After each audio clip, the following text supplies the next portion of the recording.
Ajá. Felicidades, Vicente. Ay, muchas gracias. Muchas felicidades, de veras. Qué orgullo.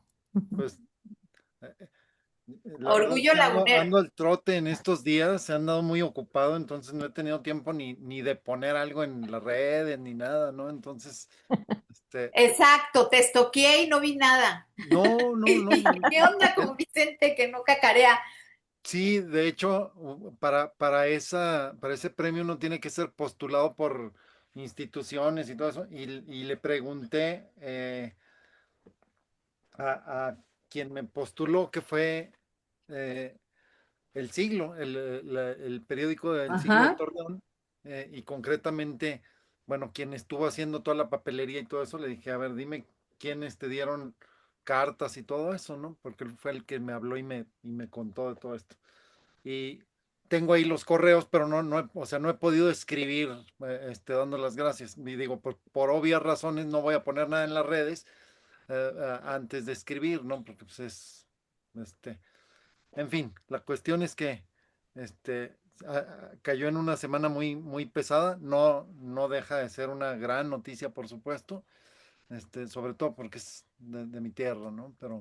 Pero sí estamos ahorita, estoy coordinando el club de lectura de la Fundación Elena, Elena Poniatowska, ¿no? Tenemos sesión hoy y luego era a las 7, pero lo adelantamos porque no queríamos que los pobres chicos de la del selección Mundial. mexicana no tuvieran apoyo, ¿no? Todo el mundo se iba a venir al club de lectura y luego el fútbol se queda vacío, ¿no? Sí, claro, claro. Qué bueno que fueron precavidos. Oye, pues bienvenido, Vicente. Nos da mucho gusto tenerte aquí en este círculo de lectura que empezó, tiene sus orígenes en la pandemia. Y bueno, pues seguimos resistiendo. Esto es un acto de resistencia. Leemos un libro cada mes. Y aquí estamos, contigo ahora que pues nos leímos tu novela, que estábamos platicando antes de que te conectaras, la cantidad de premios que tienes, reconocimientos, etcétera, y que nos sentimos las que tuvimos el privilegio de conocerte muy orgullosas, muy Sí. exacto, privilegiadas de haberte conocido. Y pues estamos listas para platicar y listas porque hoy nos falta Arturo, que es uno de nuestros valientes asistentes masculinos. ¿Quién sabe qué pasa? No me contestó. Bueno, pues bienvenido, Vicente. ¿Cómo estás? Muy bien, y encantado, encantado de estar en este espacio y de verlas también. Yo creo que ese viaje que hicimos por Coahuila, nos dejó marca a todos, de Eh, verdad. Fue un espacio de convivencia que nos dejó a todos, y yo puedo decir que incluso, eh, digamos, he estado muchísimas veces en ese trayecto, pero pocas veces este, en una compañía tan agradable, tan plural. Creo que hice una crónica de eso, espero publicarla pronto. ah, qué ¡Qué padre. padre! La Entonces, pones en el grupo sí, luego. por supuesto. Claro. Bueno, pues hablemos, entremos en materia. Ujú. Hablemos de tu A ver. novela. Fíjate que a mí me ha llamado la atención y voy a empezar yo como tirando la primera inquietud o la primera pregunta de este tema de contextualizar todos los temas que abarca tu novela, que son muchos, muy ricos, ¿no? En contenido, la violencia, esta violencia estructural, esta violencia sobre la mujer, ¿no? Pero que la englobas en este escenario de un concurso de belleza. A mí desde un principio, desde que lanzaste la novela muy, muy al principio, me llamó la atención. O sea, ¿por qué contextualizarlo alrededor de un evento? Te voy a decir franca, incluso me brincó. Ujú. O sea, no sabía en un principio de qué iba a ir la novela y después de conocer como tu trabajo y leerte y todo, como que dije, ¿por qué está metiendo ahí con un tema de reinitas de belleza? Me llamó mucho la atención, me desconcertó. Entonces, justo por ahí va mi primera inquietud, saber de tu lado esto, ¿por qué lo englobas en un concierto digo, en una ambientación, en un contexto de reinas de violencia para hablar sobre esto, el poder, la violencia, la corrupción, todos estos temas. Mm, bien, eh, Paz. bueno, primero es la conjunción de dos, eh, si no casualidades, dos hechos que estuvieron muy cerca de mi, digamos, de la vida familiar para mí. El primero se dio en el 78, ¿no? Porque la novela está ambientada durante un día específico, que es el 24 de julio de 1978. La novela ocurre en un lapso, ustedes lo saben, de 24 horas. Eh, en 1978 yo tenía un año de vida, ¿no? Y vivía por circunstancias específicas. Mi familia vivía en Mazatlán, nosotros somos de Torreón, pero vivíamos en Mazatlán, yo cumplí un año en Mazatlán, ¿no? Y recuerdo, entre los recuerdos que guardo de Mazatlán, cumplí un año, cumplí 2 años y cumplí 3 años en Mazatlán. Y entre los recuerdos que tengo fue en una ocasión que había una alerta de huracán, porque salí con mi madre, vivíamos en una privada que todavía existe, que es una pequeña privada que se llama Ángela Peralta en la colonia Flamingos, muy cerca del estadio de béisbol. Ahora, curiosamente, cuando voy a Mazatlán, muchas veces me toca que me alojan en un hotel que está a una cuadra de ahí. Eh, entonces yo recuerdo de hecho, el hotel está, perdón, la privada está a menos de 100 metros del malecón, bueno, del mar, no de la playa. Y tengo un recuerdo que yo era muy pequeñito, había alerta, amenaza de huracán, y mi madre salió a hacer compras de pánico, ¿no? Y yo iba de la mano de ella. Y me acuerdo que se veía, bueno, por supuesto, el cielo muy cerrado, oscuro, ¿no? Ya empezaban los vientos. eh, y en algún momento, por supuesto, las tiendas estaban llenas de gente que estaba comprando cosas. Y alguien pasó en la banqueta junto a nosotros y se le cayó una botella, un garrafón de agua que era de vidrio y se rompió y saltaron muchas astillas y a mí se me clavaron dos en la pierna. Quizá no recordaría ese momento si no hubiera sido, pues imagínense, un trauma, ¿no? Este, un niño, casi un bebé, y se te clavan dos astillas. Y luego, para colmo, no había luz, ya habían cortado la luz como parte de estas medidas precautorias. Entonces no había luz y me tuvieron que lavar la pierna, sacar las astillas con unas pinzas, y luego me lavaron con agua mineral, ¿no? Me acuerdo que me subieron hacia un lavabo y me echaron agua mineral porque no había otra cosa en ese momento. Entonces me acuerdo mucho de ese contexto de como de emergencia inmediatamente previo al huracán. Ni siquiera recuerdo cuáles fueron las consecuencias del huracán ni nada de eso. Quizá no fueron tan graves porque si no lo recordaría, por supuesto, pero ese ambiente me dejó muy marcado. Y sin embargo, siempre asociado a Mazatlán con, con, con la idea de hospitalidad, a Sinaloa en general con la idea de hospitalidad, porque, insisto, mi familia vivió ahí algunos años y fueron años muy felices. Eh, y el otro hecho vino muchos años después y yo fui muy cercano a Federico Campbell, que fue periodista, novelista, fue reportero, corresponsal de la Agencia Mexicana de Noticias, hizo muchas cosas, ¿no? Trabajó en Hartford, eh, donde vivía Mark Twain, donde había vivido décadas antes Mark Twain. Y ahora yo soy el albacea de mi maestro Federico y él desde que platicábamos, íbamos al café los viernes o íbamos a comer y me mostraba cómo iba organizando su archivo. E incluso en su manual de periodismo él lo dice, el mayor secreto de un reportero o un periodista se llama archivo. ¿Por qué? Porque en el archivo está todo. A veces sentimos que estamos descubriendo el hilo negro, inventando el agua tibia, y en realidad son notas que ya estuvieron, ya fueron publicadas, son hechos que ya están consignados. Dice, pero depende del reportero eh, preservar eso en la memoria y tener la capacidad de establecer cosas que ocurrieron antes con hacer vínculos con lo que está ocurriendo ahora, ¿no? Y cuando murió mi maestro Federico y me tocó organizar su archivo, porque bueno, se quedó como lo estaba trabajando en ese momento, pero después se hizo pues este trabajo este, de hacer el inventario de lo que tenía en los archivos y todo esto, me encontré unas crónicas que él había estado haciendo en 1978, porque en 1978 en efecto se llevó a cabo un certamen de belleza, la final del certamen Miss Universo ocurrió en México.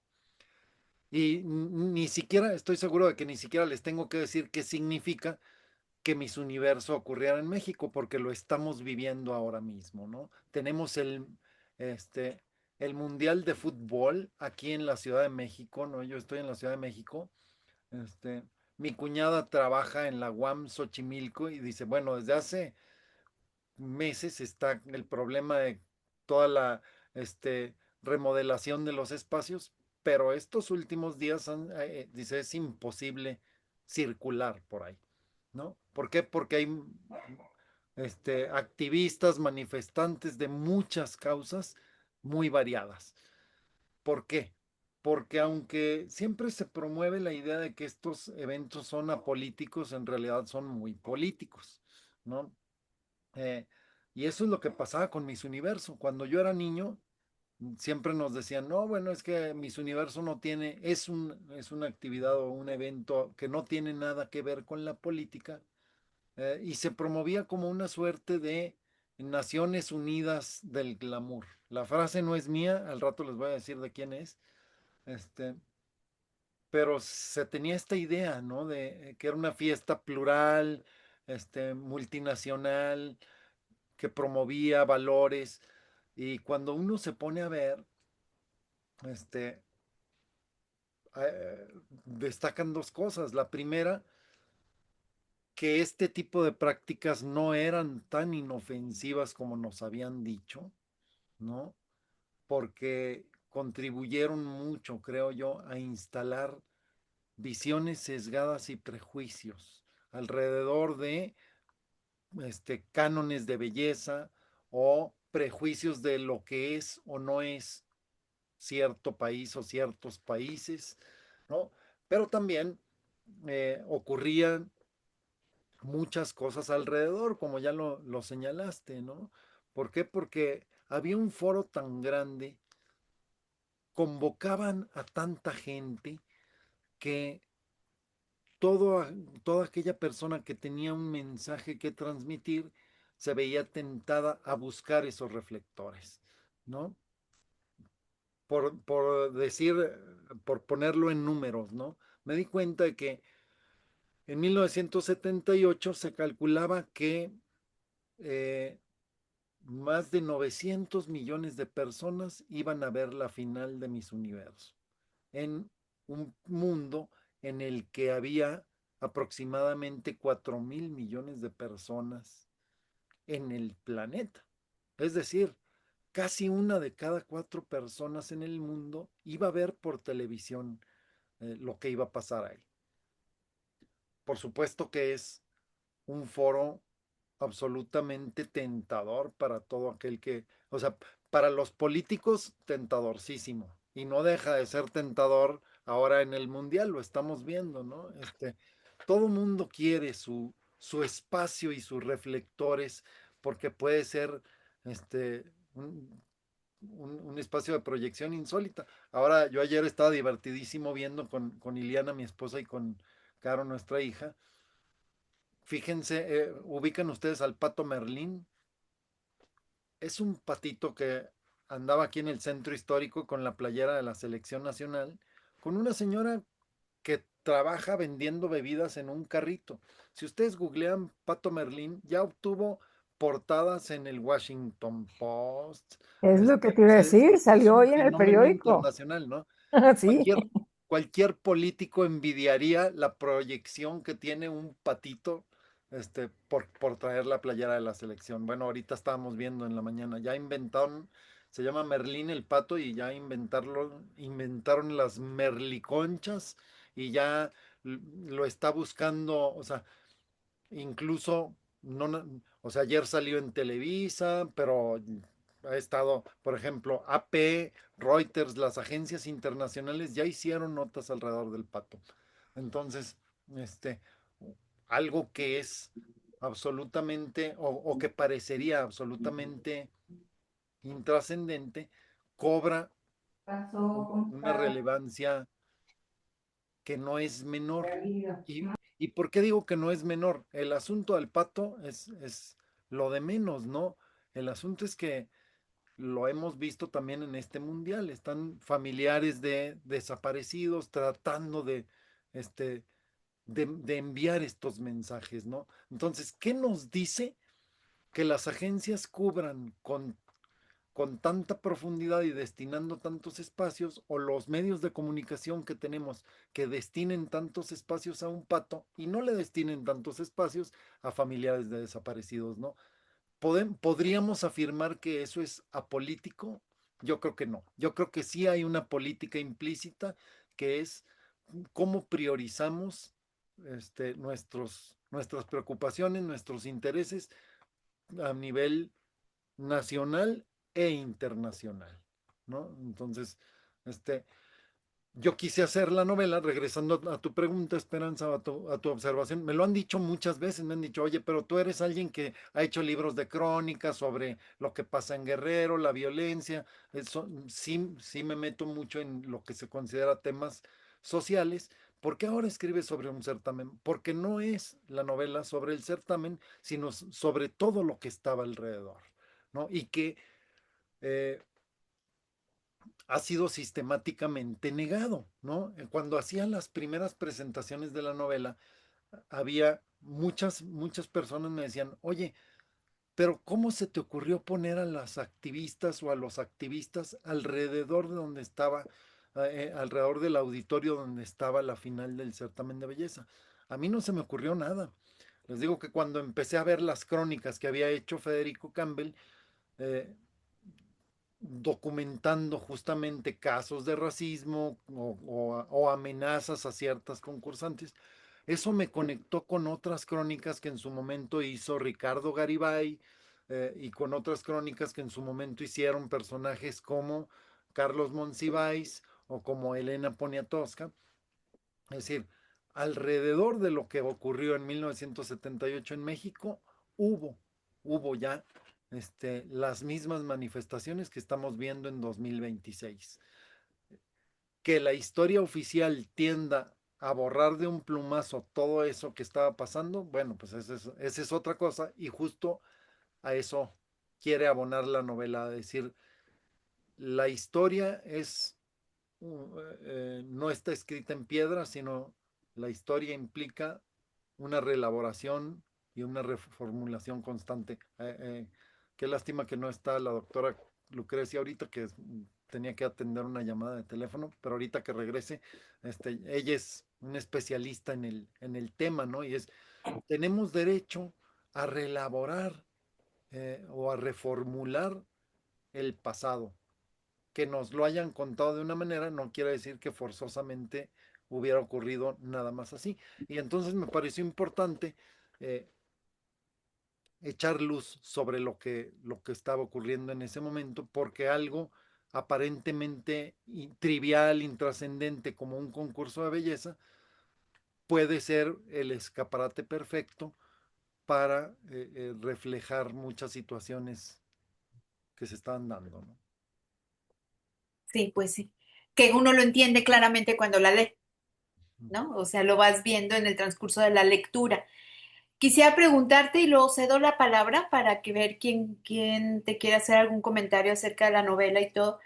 ¿Qué implicó para ti las 24 horas también? O sea, hay muchas, qué complicado. Vicente, encajonarlo o estructurarlo en un lapso de 24 horas nos da mucho. Por un lado, esta sensación de urgencia, esta sensación de que las cosas van transcurriendo, ¿no? Rápidamente, pero estructuralmente, como ingeniería de tu novela, pues qué complicado Ujú. estarlo poniendo todo lo que transcurre cada hora. Tiene como un dejo incluso cinematográfico, ¿no? Como escenas, escenas, escenas. Así, como si estuviera viendo yo los flachazos en una serie, en una película, que vas viendo lo que sucede casi simultáneamente, porque 24 horas en realidad es bien poco para todo lo que Sí, pasa, para todos los temas que abarcas. ¿Qué implicó sí. para ti? Y sobre todo, ¿desde un principio lo planteaste hacerlo en 24 horas o esto fue surgiendo porque el ritmo, los personajes te lo fue como dictando de alguna manera? Qué buena pregunta. Fíjate que en realidad la tentación era la contraria, ¿no? De pronto me di cuenta de que si unos, o sea, me metía a hacer trabajo hemerográfico, ¿no? Incluso entrevisté testigos, ¿no? Que habían estado ahí. La final de Miss Universo, por supuesto, lo que yo propongo en la novela es este, digamos, es una ficción, es una novela, lo que le llaman Romana Clef, ¿no? Una novela en clave porque la final de Miss Universo en el 78 no ocurrió en Mazatlán, ocurrió en otro lugar, ¿no? Pero a mí me interesaba cambiar nombres de personas y lugares para que no se leyera como solamente la crónica de un caso específico, sino más bien como algo que se puede ver como eh, un retrato de la época, ¿no? Un retrato de la época con preocupaciones de la época, ¿no? De pronto me di cuenta de que había tanto que decir al respecto que eh, la tentación para el cronista era mucha, ¿no? Y decía, ay, aquí voy a hacer una novela de 600 páginas. Y dije, no, no, esta historia tiene que estar contada con velocidad, eh, sin perder profundidad, por supuesto, pero sí evitando la tentación de la superabundancia de información, ¿no? Y entonces lo que me dio, digamos, ese timing que tú señalas, es ponerle un cronómetro, ¿no? Una cuenta regresiva. Es decir, a ver, ¿cuánto puedes contar en 24 horas? ¿Cómo reflejas este mundo, pero sin la tentación de decir, ay, es que quiero contar la historia de la Miss desde que era chica, empieza, eh, en lugar de estudiar preparatoria, se va a París y a Milán para participar en pasarelas, se convierte en modelo profesional. O sea, yo creo que hay muchas violencias que incluso no lo parecen, ¿no? Pero que las seguimos viendo. Este, es decir, tenemos la historia por un lado de una chica que crece en la sierra y que es secuestrada bajo el eufemismo que todavía existe, ¿no? No nada más en nuestro país, en muchos lugares, esto de, ay, es que se la robó el novio, ¿no? ¿Cuántos de nosotros no conocemos esas historias? De decir, ay, de pronto se la robó el novio. Este, pero por otro lado, varias de las mises que estaban participando desde los años 70 tenían otra forma que quizá no es menos violenta, que es que las ponían a modelar desde chiquitas, ¿no? Y que no tenían mucha opción. Es decir, Que de pronto, parece menos violenta. exacto, que parece menos violenta, pero que no lo es. Es decir, si ustedes ven, yo tengo este personaje que se llama Melinda Farmer, pero ustedes pueden buscar a la Miss Universo 1978 y acababa de cumplir 18 años, 2 años antes, perdón, 18 años, 2 días antes de la final. Y cuando resulta ganadora del certamen, los periódicos de todo el mundo, los canales de televisión de todo el mundo, empiezan a establecer juicios sobre su cuerpo y dicen, como que está muy gordita, como que está muy alta, como que está muy no sé qué. Y ella Caballona. misma ha declarado, Caballona le decían, Caballona. Y hay hasta portadas, ¿no? Este, es decir, por eso les mencionaba yo hace un rato, ¿no? Cómo aparentemente eran prácticas muy saludables. A los niños nos sentaban alrededor de la tele para ver la final de Miss Universo y uno se acostumbraba desde muy chiquito a juzgar y ya no digamos esos cuerpos que, o sea, que eran cuerpos que ya el parámetro consideraba perfectos, pues, ¿dónde nos deja eso, no? ¿Dónde nos dejaba respecto de los juicios que podíamos establecer sobre si alguien está muy moreno o muy pálido o muy chaparro o muy alto? Somos generaciones que crecimos este, con una normalización del juicio, ¿no? Entonces, hay mucho que decir al respecto, pero yo dije, no, es que si no, esto se me va a convertir no en una novela, sino en un ensayo sobre las dificultades. Cada uno de los personajes tiene sus complejidades, ¿no? Tenemos, por ejemplo, a este gobernador, ¿no? Al que le llaman el tiburón de Escuinapa, y que es algo que nosotros vimos de cerca muchas veces, esta historia del self-made man, ¿no? Que es alguien que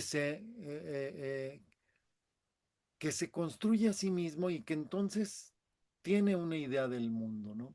Yo tuve un abuelo que era así, es alguien que empezó trabajando en las minas de Chihuahua, y que llega a tener su propia compañía minera. Y bueno, era muy difícil dialogar alrededor de ciertos temas con él, ¿no? Entonces decía, bueno, la tentación de explorar la psicología de los personajes, la historia de los personajes era tan grande que dije, vamos a amarrarle las manos al cronista, y a ponerle un cronómetro, porque si no, yo creo que todavía estaría escribiendo la novela.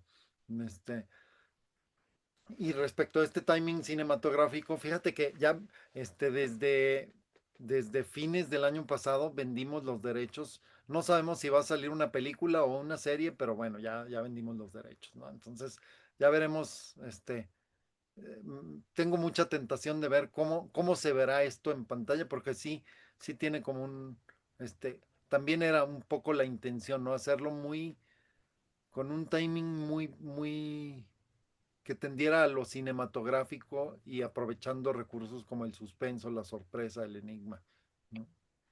Claro. Oye, ¿quién quiere hacerle una pregunta o un comentario a Vicente? Anímense. Yo. Sí. Sí, María. Hola Vicente. Eh, Hola, ¿cómo Qué estás? gusto verte otra vez. Sí, Se llama igualmente. Mariana, Sí, acuérdate. yo sé. Mariana, eh, me encantó la forma en que decidiste narrar la novela 24 horas en 24 capítulos con 4 personajes principales, también estructurados, pero además un montón de personajes más, igual de armados, ¿no? Uno va teniendo como todo el tiempo imágenes de todo lo que nos vas narrando y en 155 páginas, o sea, sí me pareció así como qué manejo de la cantidad de información hace este hombre. Y algo que me llamó la atención, que no dejas ningún cabito suelto y me pareció muy interesante cómo al lector nos vas dando como finales de los personajes de manera tan sutil, entrelazas lo que pasó con ese personaje muchos años después, ¿no? ¿Cómo fue que se te ocurrió esto en particular? Por ejemplo, la Miss Universo, que dices después se convirtió en cronista en Nueva York. Y Ujú. digo, es que eso me pareció tan amable para el lector porque haces un cierre sutil a lo largo de toda la novela, de todas las historias. Y digo, qué acierto, porque uno se queda como, qué novela tan completa, así, cierras como todo el círculo de manera así súper magistral. La verdad es que eso me pareció tan bien logrado. Entonces me gustaría que me platicaras un poquito esa ocurrencia en particular, porque uno la lee de manera tan sutil, tan colateral, pero te deja como, ah, eso pasó con esta persona, ¿no? Este personaje. Muchas gracias por tu lectura. Eh, Justo es una de las, digamos, de las características del cronista. Cuando justo platicábamos, recuerdo que platicábamos en alguno de los trayectos del viaje, les platicaba yo que cuando estaba en la Fundación para las Letras Mexicanas, tenía como 27, 28 años, eh, y uno de los personajes que iban a visitarnos con regularidad ahí en la fundación, porque es una beca que lo, uno se tiene que trasladar a la Ciudad de México forzosamente, fue lo que me hizo a mí venirme a vivir acá a la Ciudad de México. Y ahí en las instalaciones de la fundación, que es una casa, una casona porfiriana que está en la colonia Juárez, solía ir de visita a García Márquez. Y era pues, uno de mis escritores favoritos. Yo tengo dos escritores favoritos. Uno es García Márquez, el otro Mark Twain. Y los dos en su momento fueron periodistas y cronistas. Entonces he abrevado mucho del periodismo como, este, como caja de herramientas para hacer literatura y admiro mucho a los cronistas y las técnicas de la crónica, ¿no? Y si uno ve novelas como Crónica de una muerte anunciada, ¿se acuerdan de ese momento que es muy conmovedor? Nos cuenta toda la Sí. tragedia que pasó en la boda, este, y cómo Ángela Vicario es rechazada por Bayardo San Román, etcétera. Recordamos esa parte, pero solemos olvidar, y es una cortesía que nos da García Márquez también, decirnos, este, el novio rechaza a la novia y la novia se queda esperándolo, y 20 años después, o más de 20, 30 años después, él regresa un día y la encuentra, ¿no? Este, Ella le había estado escribiendo cartas, le había estado enviando cartas a lo largo de estos 30 años, y él regresa con una maleta y dentro de la maleta trae las cartas, todas las cartas que recibió, aún cerradas, sin abrir, ¿no? Entonces, eso nos da un perfil de una relación entre personajes, pero también nos da una perspectiva del tiempo. Eh, y yo quería hacer algo así. Es decir, ¿por qué no aprovechar esa perspectiva del tiempo si han pasado casi 50 años desde ese 1978 y podemos ver eh, cuando le preguntaron, y ahí sí voy al personaje real, cuando le preguntan a Margaret Gardner, que es la chica que gana el Miss Universo, y le preguntan, ¿en qué querrías trabajar? Ella dice, yo quisiera ser escritora. Wow. Y fíjense cómo es el mundo, ¿no? Que nos da esas historias. Y le dice, el tipo que se llamaba Bob, no me acuerdo qué, era el maestro de ceremonias, le dice, supongo entonces que estás escribiendo sobre esto. Dice, sí, tengo algo en mi diario, algunas notas para un cuento. Dice, espero, fíjense la agudeza mental de la chica, dice, espero que sea un cuento con final feliz. Dice ella, ¿no? ¿Qué está Sí. diciendo? Yo aspiro a ganar, ¿no? Espero que esto, y le cambia la vida. Pero ¿saben qué? Cuando estábamos ya trabajando digamos, en la novela para que fuera publicada, resulta que Margaret Gardner publica, que ahora vive en Estados Unidos, que me parece que vive en California, publica su primera novela. Hay que seguirla. Entonces, si ustedes la googlean, van a ver eso y uno dice, ni ella ni absolutamente nadie en el mundo tenía idea, no, ella lo tenía como un sueño, no como un proyecto inmediato, ¿no? Y fue periodista muchos años, pero eso nos perfila el personaje, eso nos dice que la chica, aquella chica que recién tenía 18 años, este, sí, sí va construyendo su identidad, porque en ese momento todavía seguimos construyendo identidad, y llega a ser una mujer que se hace cargo absolutamente de lo que se está proponiendo, ¿no? Entonces, si lo dejamos sin contar, nos estamos perdiendo muchísimo del personaje, ¿no? Entonces, a mí me parecía que, este, me sigue pareciendo, pues, que una de las oportunidades que tiene el, quien se mete a estudiar crónicas de épocas pasadas es que tiene la perspectiva del tiempo. Y aquí, justo estoy recordando las conversaciones con la doctora Lucrecia, ¿no? Porque si uno ve, me llama la atención que en su libro sobre la muerte de Venustiano Carranza, echa mucho la mano de estas técnicas cronísticas, menciona a García Márquez y menciona también a Elena Garro, ¿no? Que tenía una obsesión con este paso del tiempo, de este tiempo que no era un paso lineal, sino un tiempo en espiral. Ver las cosas así nos da nuevas perspectivas. Por eso lo quise añadir. Y usaste esta frase de, es una cortesía. Ajá. Efectivamente, es una cortesía del escritor para mí fue una cortesía de ti para nosotros los lectores, porque pues cierras muy bien la vida de cada uno de los personajes y eso no me había tocado leerlo, ¿no? Y además lo haces así tan magistralmente, de manera tan sutil, se entrelaza perfecto que me gustó mucho. Eh, Disfruté mucho la novela. Cuando la vi dije, seguramente es de fácil lectura, pero es tan rica en información que había que tomarse uno como el tiempito de ir ubicando a cada uno de los personajes porque son un montón, ¿no? Y además el sentido del humor que manejas también me pareció algo también trabajado, gobernador metido en la alberca despachando con los músicos ahí tocando mientras él despacha, cómo se viste, bueno, el iguana azul, cómo lo describes.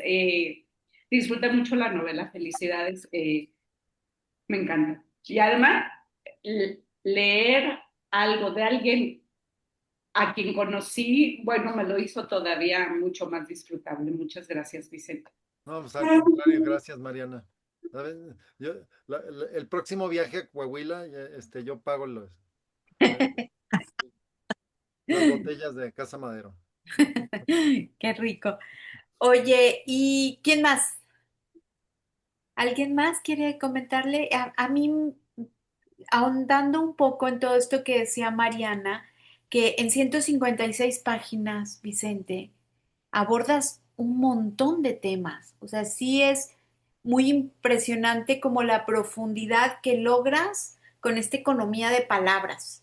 Sí. Eh, Incluso llegar al tema del apartheid. O sea, todo, a ver, como que hay cosas muy evidentes, muy obvias que serían, pues, la violencia, ¿no? La violencia en México, la violencia que no siempre es física en esta novela, ¿no? Es como institucional y todo. Bueno, todo esto ya uno, una vez que lo inicia, te parece hasta lógico.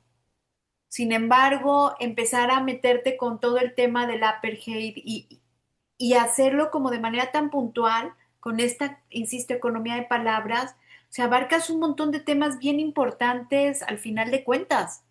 ¿Cómo lo logras? No sé. Yo no sé si el mérito es mío o es justamente de vamos a decirlo así, como este gran catalizador, que son este tipo de actividades, ¿no? Justo como el Miss Universo o como el Mundial de Fútbol, insisto, eh, sin este ambiente carnavalesco, ¿no? O como le llama una investigadora que se llama Flora Botton, que le llama feérico, ¿no? Eh, en donde se hacen como excepciones de las cotidianidades, ¿no? Todos los personajes rompen su cotidianidad, ¿no? Incluso quienes parecieran no romperla, ¿no? Como el gobernador, ¿no?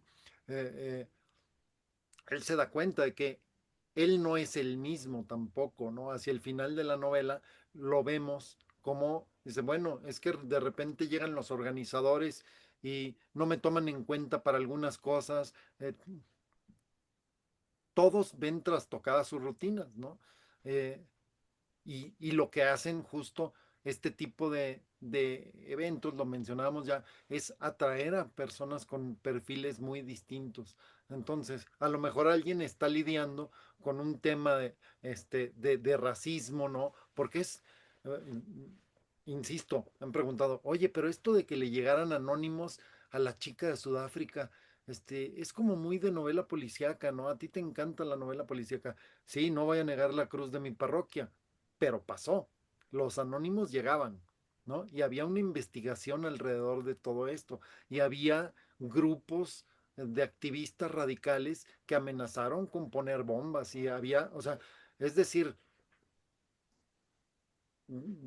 yo me imagino que quien tenga a su cargo la seguridad del mundial ahorita, si duerme 2 minutos, es Es mucho, una ¿no? locura. No, no puede. Tienes una cantidad enorme de cosas que están pasando en muy distintos planos, ¿no? Y no puedes perder de vista ninguna, ¿no? Entonces, insisto, que si uno quisiera meter en un contexto, digamos, de normalidad, todos estos temas quizás sonarían como impostados, apelmazados, pero el gran asunto es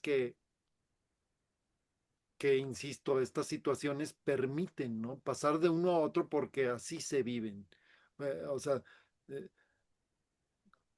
si tienes un partido, y lo hemos visto justamente en el Mundial, y tienes en la tribuna a presidentes, a secretarios de Estado, a grandes personalidades, este, pues creo que tienes que estar casi tan atento o a veces más atento de lo que está pasando en la tribuna a lo que está pasando en la cancha, ¿no? Porque en la cancha, bueno, pues es un partido de fútbol, pero en la tribuna te descuidas y a lo mejor ya pasó algo que le puede dar un vuelco a la vida del país o a la relación, por ejemplo, ahorita que tenemos una relación tan tirante con los vecinos del norte, ¿no? Es decir, imagínense que le pasa algo a alguna personalidad, este, eso puede dar pie a estos discursos de, ay, México es un país sumido en la ingobernabilidad, ¿no? Entonces, que no nos digan que, que es una actividad que no es política, ¿no? O sea, son 100% políticas, ¿no? Sí. Bueno, yo sí quisiera que Vicente los escuche a sus lectores, alguna frase, algún comentario, no sé qué les pareció el final, o sea, bueno, ¿sabes que hubo una cosa del gobernador que hasta un dejo de ternura me dio, como el no sentirse que pertenecía al final de cuentas ya a ningún lado? O sea, eso me pareció como tan realista y tan honesto de parte de este hombrezote, todo violento, todo que cree que llegó, pero al final siente que pues no está perteneciendo ya, ¿no? Se queda un poco en esa ambición de pertenecer, pero como raro, eh, que me pareció como, no sé si un acto de justicia hacia el fulano, que te causa gracia, como dice Mariana, pero también esta agresividad que tiene a lo largo de toda la novela con esta chica Irene. Bueno, coméntenle algo. A ver, María, o sea, Virginia, perdón. Virginia, Hola adelante. Vicente, ¿cómo estás? Hola a Muy todos. bien, ¿cómo Muchas estás? felicidades por este libro que me trajo muchos recuerdos. Sabes que una querida amiga y familia son de Mazatlán y su hija fue reina de belleza en el 75, una chica hermosa, hermosa. Entonces viví de cierta forma pues esa vida, ¿no? Del vestido, de las pasarelas, de tantas cosas, ¿no? Que se viven en estos certámenes y después también las historias, ¿por qué no decirlas de terror que viven? Porque ganó el pase para Miss Mundo. Entonces toda esta violencia de la cual no se habla, ¿no? Pero finalmente ella no pasó ningún daño, bendito Dios. Y entonces pues es entre risas y no risas y escritos, no escritos, vivir de cierta manera estas historias que se quedan por ahí calladas. Y al oírte hablar y leer acerca de, bueno, ahorita que comentas que la chica que llegó a ser escritora, ella ahora es un excelente médico, ¿sí? Y se acuerda de esa época, ¿no? Entonces, tanto que, y lo narras bien, ¿no? De una manera muy, muy, muy amena. Esto, esta condición de ser mujer en un mundo de hombres, ¿no?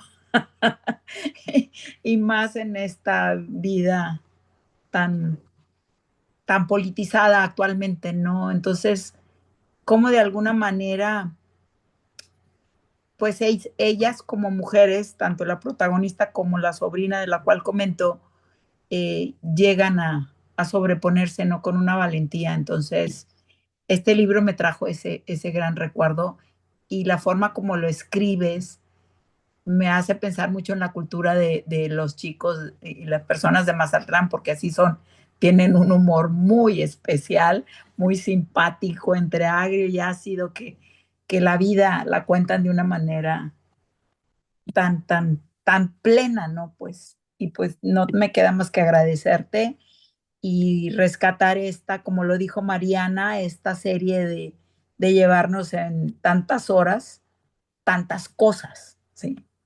Y que en la vida diaria no nos damos cuenta que tanto hacemos en un día, ¿no? Y que tantas cosas pasan. Y nada más por ahí en el epílogo, esta historia del asalto en la carretera, me queda Ujú, así como que muchas interrogantes, ¿no? ujú. Si por ahí lo aclaras un poco. Ajá, Gracias. bien. No, al contrario, gracias, gracias por tu lectura, Virginia, gracias por los comentarios. Este, esa es otra cosa respecto a pues a la experiencia que tuvo esta conocida tuya en el 75. Lo he escuchado mucho, he presentado la novela, pues yo creo que en más de la mitad de los estados del país, y siempre escucho historias que tienen que ver eh, con estos certámenes. Es decir, si en mis universos estaban pasando cosas así, yo lo consigno en la novela y pasó efectivamente. Las chicas se quejaron del trato que estaban recibiendo. Porque varias de ellas eran modelos internacionales y de repente llegan a México y iban a estar aquí, creo que estuvieron, no recuerdo exactamente, pero en la novela viene, no me acuerdo si estuvieron 2 o 3 semanas, este, o un mes quizá, pero en ese lapso los organizadores les empiezan a decir, no, bueno, es que tienes que ir a cenar con un empresario. Llega un momento en donde incluso no alrededor del Miss Universo, no nada más alrededor del Miss Universo había manifestaciones, sino incluso las mismas chicas protestan, las concursantes y dicen, oigan, nosotros no venimos a bailar con estos señores, a sentarnos en las piernas de estos señores, y la organización, el comité organizador internacional, tiene que relevar a la organización mexicana, ¿no? Entonces, este, si eso pasa en eventos internacionales, pues no les quiero decir la cantidad de anécdotas que he escuchado, seguramente ustedes también, de chavas que querían ser reinas de belleza de su estado o reinas de belleza, y era, o sea, aquello se convertían, porque lo son todavía, como en puertas de entrada hacia fenómenos como la trata, etcétera, ¿no? Que, insisto, esta frase que usaba yo hace rato de las Naciones Unidas del Glamour, les digo, no es mía. Yo, para documentar la novela, pues uno tiene que, abrevar de todas las fuentes posibles, ¿no? Y compré el manual de belleza oficial de Miss Universo, de uno de los años 90, ¿no? Y el prólogo, trae esta frase, empieza con esto de las Naciones Unidas del Glamour, dice, quien hace el prólogo dice, siempre he pensado en el concurso de Miss Universo como una especie de Naciones Unidas del Glamour. No les voy a decir quién hizo ese prólogo, pero les voy a decir en qué trabaja ahorita. Es presidente de Estados Unidos, ¿no? Y era el dueño en ese momento del certamen Miss Universo. Entonces pensemos qué relevancia tiene. Por eso digo, como el tiempo, lo que señalaba Mariana ahorita, ¿no? De repente me acordé mucho, o sea, cuando estoy escribiendo siempre tengo en mente este consejo de Campbell. Me decía, mira, la realidad se resignifica con el paso del tiempo, ¿no?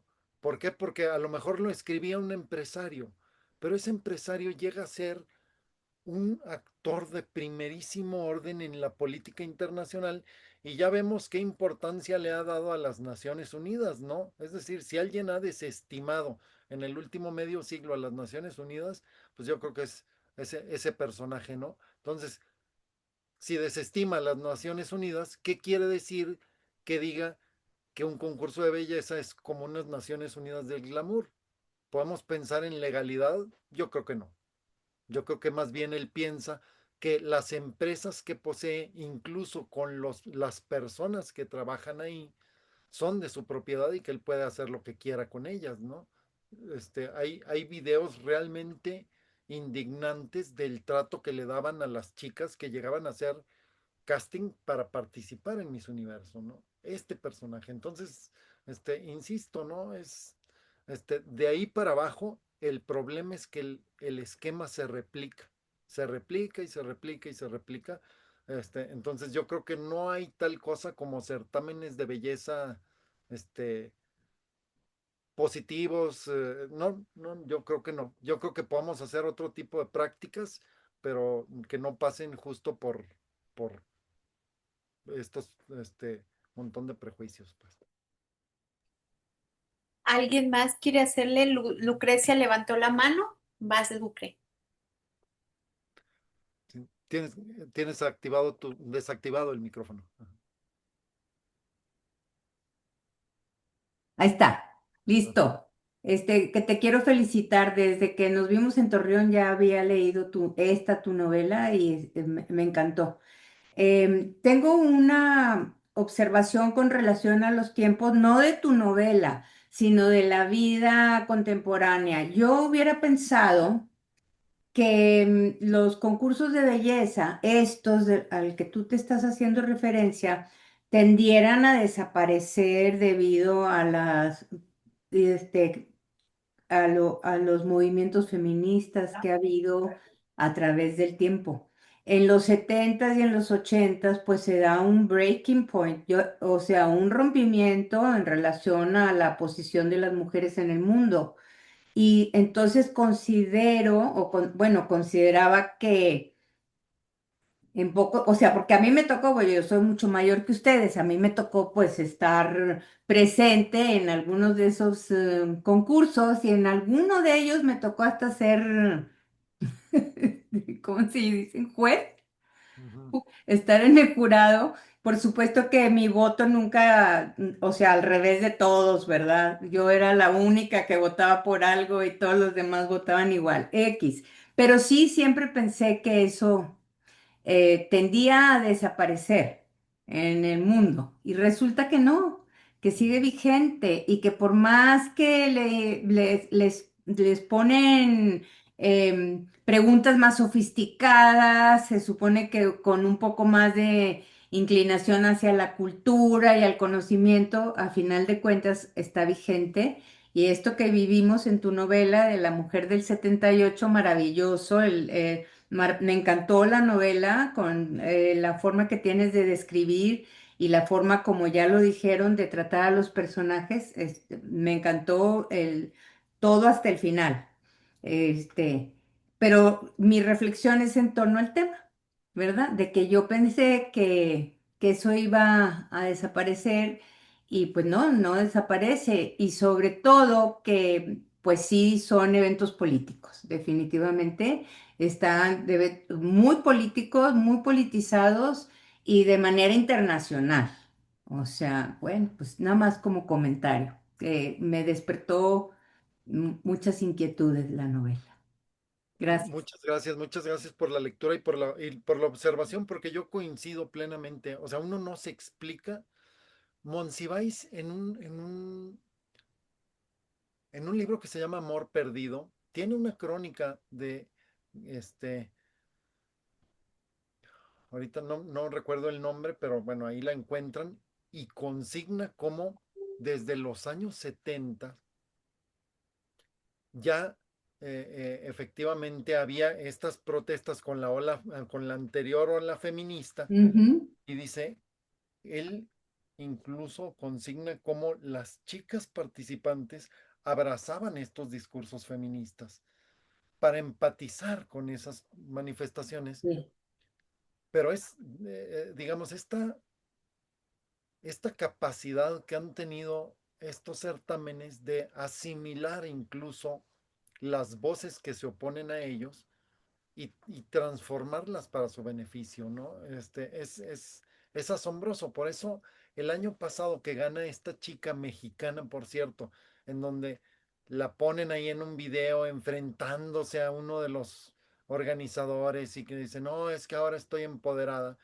Digo, bueno, pero es el truco más viejo del mundo, ¿no? Porque no conocíamos a la chica. Yo les aseguro que ni el 1% de la gente que la conoció después podía mencionar a la muchacha, ¿no? Entonces, de pronto uno tiene la impresión de que hay un guión detrás de esas cosas, pero un guión que ya estaba ocurriendo desde los años 70. Entonces, yo creo que la observación de Lucrecia, yo la comparto absolutamente. Dice uno, ¿cómo ha funcionado tanto la fórmula que parece desgastada ya, que parece no dar más y sin embargo sobrevive, sobrevive, sobrevive y no nada más sobrevive? Yo les decía hace unos días en Jalapa, les decía, me impresiona mucho también cómo nosotros como espectadores decimos mucho alrededor de eso, o sea, las audiencias, porque en realidad yo creo que quienes somos voces críticas seguimos siendo muy poquitos comparados con la gente que consume este tipo de cosas. Cuando esta muchacha, que yo no tengo nada contra la chica en sí, pero sí como, otra vez, cómo se configuran las audiencias, cuando la chica gana Miss Universo, esta mexicana el año pasado, regresa a su tierra, que creo que ella es de Tabasco, Sí, y la reciben la gente en las calles y luego llega un auditorio con 3,000 niñas que le aplauden y la felicitan. Y yo digo, ¿qué estamos generando en esas nuevas generaciones, no? ¿Cómo les estamos configurando el mundo? Porque yo vi que Cristina Rivera Garza ganó el premio Pulitzer, ¿no? Y sí vi, sí. no me acuerdo si este año, sí, en algún momento de este año fui a la Feria del Libro de San Luis Potosí y estaba invitada Cristina Rivera Garza, que recibió, al día siguiente que yo fui, recibió Cristina Rivera Garza y Juan Villoro recibieron doctorados honoris causa, ¿no? Me parece muy bien, pero a la fecha yo no vi a chicas en la calle con banderitas mexicanas recibiendo a Cristina Rivera Garza porque ganó el Pulitzer. Entonces es como este doble discurso que siempre tenemos, es decir, ¿a qué mujeres admiramos? Pues yo creo que deberíamos de admirar mucho más a Cristina que a la otra muchacha, ¿no? Y sin embargo, o sea, insisto, la gente no sale espontáneamente a la calle a recibir a la chica reina de belleza. Hay decisiones que tienen que ver con convocatorias de medios de comunicación, de redes, de personas, ¿no? Que pueden hacer esa convocatoria. ¿Por qué le damos más peso a una cosa que a otra? Me sigue llamando la atención, o sea, y yo pensaría que con la fuerza que ha cobrado el feminismo, sería mucho más aplaudible algo como un premio Pulitzer que un premio de belleza, ¿no? Y sin embargo, no, no, no, sigue arraigadísimo el tema de los certámenes de belleza, ¿no? Y no hay manera de llevar o sea, de desvelar los horrores que puede haber detrás, a pesar de lo que uno haga, ¿no? Yo creo que el tema de los influencers actualmente han generado en el ámbito familiar y social que las niñas, sobre todo las niñas, no los niños, las niñas de 8, 10 y 12 años de edad empiecen un camino ¿qué palabra puedo usar? Así de snob y de la forma del cuerpo y de los movimientos y todo lo que te conduce a posiblemente querer llegar a un concurso de belleza, que la academia, que a final de cuentas es menos popular, la menos popular que lo otro, ¿verdad? Yo observo, a veces me dicen, ¿qué opinas de esta niña que está haciendo sus videitos y que tiene 12 años? Y si tengo la oportunidad de hablar con ella. En varias ocasiones me ha tocado, les digo, bueno, pues primero salte de la recámara, no hagas el video en la recámara, o sea, ahí está la cama. Y luego, el segundo, vístete bien, no te pongas, o sea, como tratando de orientar a las niñas a otro modelo, pero bueno, pues es difícil porque lo otro es más popular. Sí, Claro. yo tengo una hija de 11 años y lo veo, y mi hija, digamos, pues vive con mi esposa, conmigo, en un ambiente ha crecido en ferias de libros, ha crecido leyendo y todo, es el mejor promedio de su escuela, y sin embargo sí veo que, o sea, los influencers, todo eso tienen una penetración bárbara, y es otra vez, ¿no? Cuánto podemos pesar como academia o Así, como las manifestaciones artísticas, no nada más las literarias, contra esas avalanchas. así es. Es, es asombroso lo poquito que puede empezar. Ahora, no está todo perdido, ¿eh? No, Yo veo que, por ejemplo, personajes como la hiperpopular Taylor Swift, Taylor Swift, hay un discurso, le dieron un doctorado, no me acuerdo en qué universidad norteamericana, pero dedica su discurso de recepción del doctorado a la importancia de leer y a la importancia de generar memoria. Entonces yo creo que de pronto sí hay garbanzos de a libra, que pueden ayudar. Y entonces también depende de nosotros enseñarles a nuestros hijos o a las generaciones jóvenes a consumir, y que no es lo mismo una cosa que otra, ¿no? O sea, así es. que popularidad o impopularidad no es equivalente a valor o no valor, sino que hay propuestas que pueden ser sumamente valiosas y sumamente populares, o propuestas que pueden ser valiosas e impopulares, ¿no? Que ahí entra el ejercicio del criterio personal, individual, ¿no? Otra vez, lo que nos mencionabas, Lucrecia, ¿no? De decir, lo vemos, ¿no? Te invitan como juez para uno de estos certámenes, y de pronto hay decisiones que pueden ser impopulares, Así pero, es. o sea, Sí, uno no busca la popularidad, uno busca así es. defender las convicciones. Entonces, Así es. ahí está una cosa que le podemos enseñar a nuestros chavos, ¿no? Es decir, a veces vas a tener que tomar decisiones muy difíciles que no necesariamente te van a dar popularidad, pero no, o sea, el norte de la brújula no está en recibir la aprobación de las mayorías, ¿no? Si no, Sí, es bien estamos perdidos. importante. Un solo tema adicional, como en los últimos años el dinero del narco ha estado influyendo en las decisiones de los concursos de belleza. Y bueno, pues el caso de México, el caso del que fue el del concurso, el que llevó a cabo el último, pues ahí vemos toda la problemática de las relaciones con el narcotráfico y cómo tienen sus candidatas y le meten toda la lana y hacen toda la grilla y todo eso. Es bien fuerte. Y eso nos lleva otra vez a esta apreciación de decir, ¿cómo podemos decir que es apolítico si hasta allá llega, o sea, eh, este factor que es, o sea, los poderes fácticos, ¿no? Los llamados poderes fácticos que se meten en en todos los planos de la vida, ¿no? Entonces si cierras los ojos, si caes en un asunto de negacionismo, de decir, no, es que esto está aislado, te meten unos goles impresionantes, ¿no? Entonces sí tenemos que estar con los ojos bien abiertos, y más los chavos, ¿no? Más las chavas, Así. los chavos, ¿no? Pues se nos está agotando el tiempo. No quiero terminar la sesión sin dejar de hacer hincapié. Gracias, Lucrecia. Y levántenme la manita si alguien quiere hacerle otro comentario, pero quiero decirte que, Virginia, ahorita te doy la palabra. ¿Cómo hay guiños literarios? ¿Cómo se nota el buen lector que eres y que haces tus guiños? ¿Cómo hay esta, esta parte de, bueno, por lo menos a mí me parece que ahí está tu maestro, Elmer, ¿no? En algunas, ¿verdad? Sí, Completamente está Elmer con, o sea, como que hay unos ecos de la narrativa del norte, pero concretamente está Elmer Mendoza. Incluso, dime si estoy equivocada, haces un juego con el tema de balas de plata y tú le das un nombre o es lo que a mí me pareció un poco como una forma de darle, no sé si este reconocimiento o este lugar en tu libro a Elmer.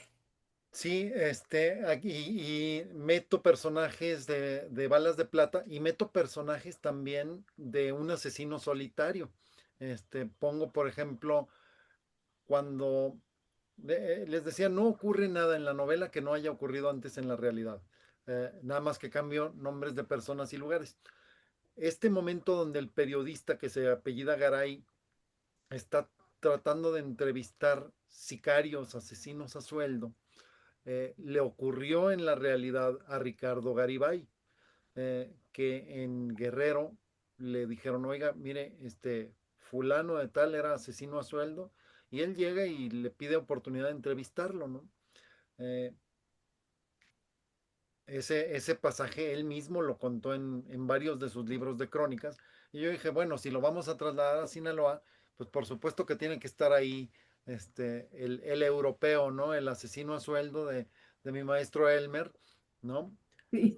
Porque es no nada más una manera de reconocer este, su ejemplo, también es una manera de cómo la novela reconoce las tradiciones literarias, ¿no? Es decir, creo que lo que se ha hecho en el norte o en los nortes, porque si algo vimos es que no hay un solo norte, tenemos que reconocer esas distintas, muy distintas tradiciones literarias que se han dado en el norte, y eso no podía quedar fuera de la novela. Por eso hablo, y no nada más de Elmer Mendoza, ¿no? Tengo personajes ahí de Eduardo Antonio Parra, tengo personajes bueno, de un montón de autoras y autores, ¿no? Por ahí se hace algún guiño también a algo de Nelly Campobello. Los Entonces, sótanos del Vaticano. ajá, hay Ay, un, cuéntanos un poco, así brevemente, en la parte de la espada, a ajá. la que te haces a la que haces referencia, que me pareció bien interesante cómo lo mezclas, ¿no? Con esta violencia o este no estar ajeno a la violencia en X situación. Ajá, a ver, ¿en qué parte? Mira, Cuéntame. dice la espada de Damocles, Ah, claro. Sí. ¿no? Y cómo lo haces este guiño que es tan sutil, pero haciendo referencia, tomando esta referencia literaria a este peligro, a este constante estado de alerta, no sé, de nunca estar a salvo del todo. Por supuesto que es algo que nosotros desarrollamos bien, ¿no?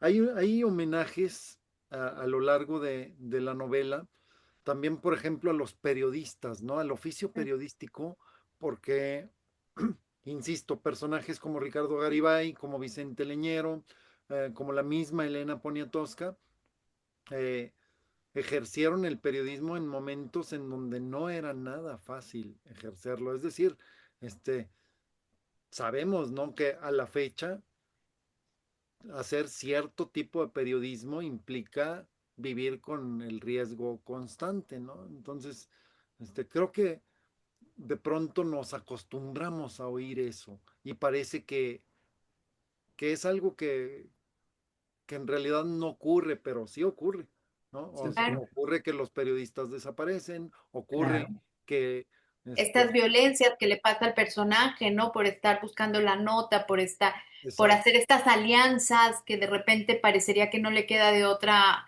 o sea, muchísimas cosas que abarcas, sí, muchísimas, en sí, 156 páginas. y que no todo es en blanco y negro, ¿no? Porque también eso, yo creo que si tiene la tentación de retratar un mundo de buenos y malos, ya se nos convierte en una caricatura. Yo quería que todos los personajes tuvieran claroscuros, que todos los personajes, ¿por qué? Porque así es el mundo. El mundo no tiene personajes, ninguno de nosotros es 100% bueno o 100% malo, ¿no? Eso ocurre en las historias para niños, porque las historias para niños nos retratan el mundo como debería ser y simplifican la realidad.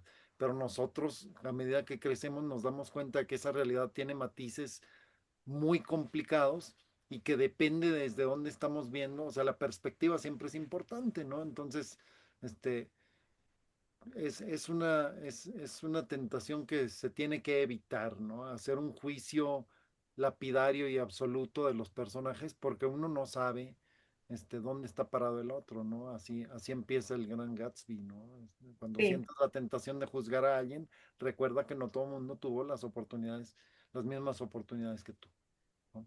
Vamos con Eh, Virginia, que estaba levantando la mano hace rato. sí, Virginia, por favor, y ya para todo, que no se nos olvide la foto y para ir cerrando.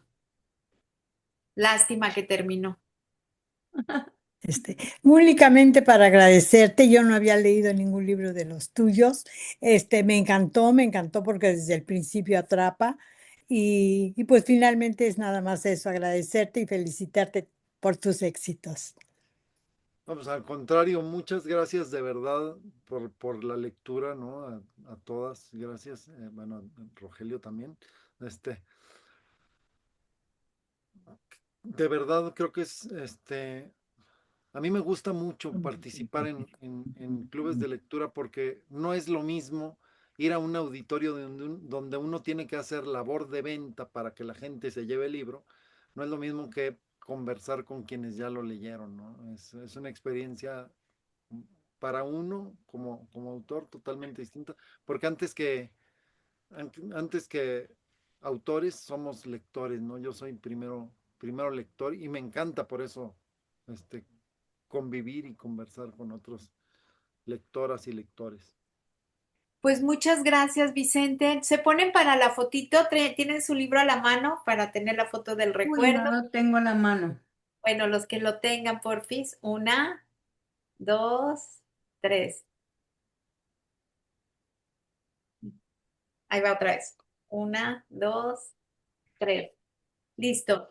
Pues agradecerte otra vez, Vicente, tu tiempo, tu generosidad, tu sabiduría, tu manera de... Y el libro, por supuesto, que lo gozamos muchísimo. Felicidades otra vez por tu premio.